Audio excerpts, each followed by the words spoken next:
Redpix YouTube சேனலுக்கு சமீபத்தில் பேட்டி கொடுத்த சவுக்கு சங்கர் காவல்துறை உயர் அதிகாரிகள் மற்றும் பெண் காவல்துறையினர் குறித்து அவதூறாக கருத்துக்களை தெரிவித்தார். இது தொடர்பாக கோவையைச் சேர்ந்த காவலர் சுகன்யா சைபர் கிரைம் போலீசில் புகார் கொடுத்தார். புகாரின் அடிப்படையில் சவுக்கு சங்கர் மீது வழக்கு பதிவு செய்து கடந்த 4ஆம் தேதி தேனி அருகே பழனிச்செட்டிப்பட்டியில் வைத்து போலீசார் அவரை கைது செய்தார்கள். இந்நிலையில் காவல்துறையில் பணியாற்றும் பெண்கள் குறித்து சவுக்கு சங்கர் பேசிய சர்ச்சைக்குரிய கருத்து சவுக்கு சங்கரின் கருத்துதானே தவிர ரெட்பிக்ஸ் ஊடகத்தின் கருத்து அல்ல.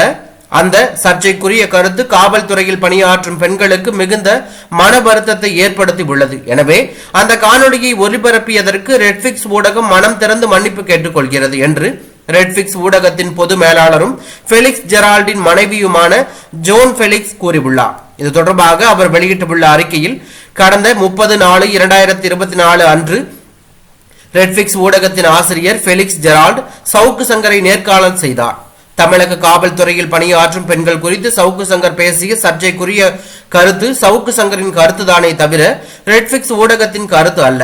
பெண்களின் மாண்பையும் சுயமரியாதையும் மிக உயர்வாக ரெட்பிக்ஸ் ஊடகம் கருதுகிறது.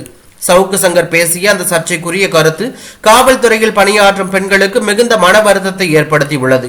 எனவே அந்த காணொலியை ஒளிபரப்பியதற்காக ரெட்பிக்ஸ் ஊடகம் மனம் திறந்து மன்னிப்பு கேட்டுக்கொள்கிறது.